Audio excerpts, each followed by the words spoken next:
Well, hello, beautiful listener. I have another terrific tale for you today. So lie back, relax, and if you enjoy this audiobook, please hit that like button to help share it with others, and subscribe for loads more lovely stories. The Tale of Jemima Puddle-Duck by Beatrix Potter. What a funny sight it is to see a brood of ducklings with a hen. Listen to the story of Jemima Puddle-Duck, who was annoyed because the farmer's wife would not let her hatch her own eggs. Her sister-in-law, Mrs. Rebecca Puddle-Duck, was perfectly willing to leave the hatching to someone else. I have not the patience to sit on a nest for 28 days, and no more have you, Jemima. You would let them go cold. You know you would.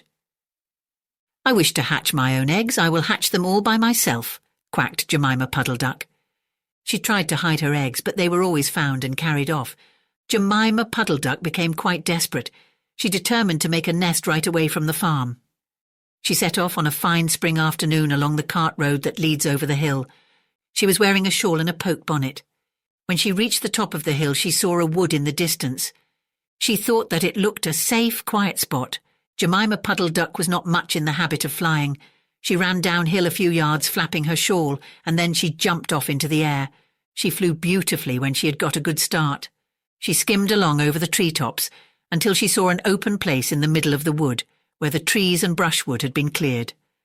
Jemima alighted rather heavily and began to waddle about in search of a convenient dry nesting place. She rather fancied a tree stump amongst some tall foxgloves. But seated upon the stump, she was startled to find an elegantly dressed gentleman reading a newspaper. He had black prick ears and sandy-coloured whiskers. "Quack!" said Jemima Puddle-Duck with her head and her bonnet on one side. "Quack!" The gentleman raised his eyes above his newspaper and looked curiously at Jemima. "Madam, have you lost your way?" said he. He had a long, bushy tail which he was sitting upon, as the stump was somewhat damp. Jemima thought him mighty civil and handsome. She explained that she had not lost her way, but that she was trying to find a convenient dry nesting place. "Ah, is that so indeed?" said the gentleman with sandy whiskers, looking curiously at Jemima. He folded up the newspaper and put it in his coat-tail pocket. Jemima complained of the superfluous hen.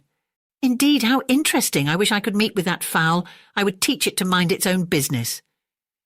But as to a nest, there is no difficulty. I have a sackful of feathers in my woodshed." "No, my dear madam, you will be in nobody's way. You may sit there as long as you like," said the bushy, long-tailed gentleman. He led the way to a very retired, dismal-looking house amongst the foxgloves. It was built of firewood and turf, and there were two broken pails, one on top of another, by way of a chimney. "This is my summer residence. You would not find my earth, my winter house, so convenient," said the hospitable gentleman. There was a tumble-down shed at the back of the house made of old soap boxes. The gentleman opened the door and showed Jemima in. The shed was almost quite full of feathers. It was almost suffocating, but it was comfortable and very soft. Jemima Puddle-Duck was rather surprised to find such a vast quantity of feathers, but it was very comfortable, and she made a nest without any trouble at all. When she came out, the sandy-whiskered gentleman was sitting on a log reading the newspaper. At least he had it spread out, but he was looking over the top of it. He was so polite that he seemed almost sorry to let Jemima go home for the night. He promised to take great care of her nest until she came back again next day. He said he loved eggs and ducklings. He should be proud to see a fine nestful in his woodshed. Jemima Puddle-Duck came every afternoon. She laid 9 eggs in the nest. They were greeny-white and very large. The foxy gentleman admired them immensely. He used to turn them over and count them when Jemima was not there. At last, Jemima told him that she intended to begin to sit next day. "And I will bring a bag of corn with me, so that I need never leave my nest until the eggs are hatched." "They might catch cold," said the conscientious Jemima. "Madam, I beg you not to trouble yourself with a bag. I will provide oats. But before you commence your tedious sitting, I intend to give you a treat. Let us have a dinner party all to ourselves. May I ask you to bring up some herbs from the farm garden to make a savoury omelette? Sage and thyme, and mint and 2 onions and some parsley. I will provide lard for the stuff. Lard for the omelette," said the hospitable gentleman with sandy whiskers. Jemima Puddle-Duck was a simpleton. Not even the mention of sage and onions made her suspicious. She went round the farm garden, nibbling off snippets of all the different sorts of herbs that are used for stuffing roast duck, and she waddled into the kitchen and got 2 onions out of a basket. The collie dog Kep met her coming out. "What are you doing with those onions? Where do you go every afternoon by yourself, Jemima Puddle-Duck?" Jemima was rather in awe of the collie. She told him the whole story. The collie listened with his wise head on one side. He grinned when she described the polite gentleman with sandy whiskers. He asked several questions about the wood and about the exact position of the house and shed. Then he went out and trotted down the village. He went to look for 2 foxhound puppies who were out at walk with the butcher. Jemima Puddle-Duck went up the cart road for the last time on a sunny afternoon. She was rather burdened with bunches of herbs and 2 onions in a bag. She flew over the wood and alighted opposite the house of the bushy, long-tailed gentleman. He was sitting on a log. He sniffed the air and kept glancing uneasily round the wood. When Jemima alighted, he quite jumped. "Come into the house as soon as you have looked at your eggs. Give me the herbs for the omelette. Be sharp." He was rather abrupt. Jemima Puddle-Duck had never heard him speak like that.